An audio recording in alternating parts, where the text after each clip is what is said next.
The ICC Men's T20 World Cup will be played from October 18 to November 15 in 2020. 7 host cities will hold 45 matches featuring the best cricketers in the world.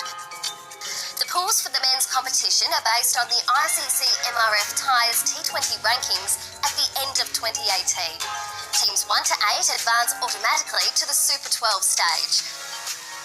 Teams 9 and 10 automatically qualify for the group stage, where they will be joined by 6 teams from the T20 World Cup qualifier to be played later this year.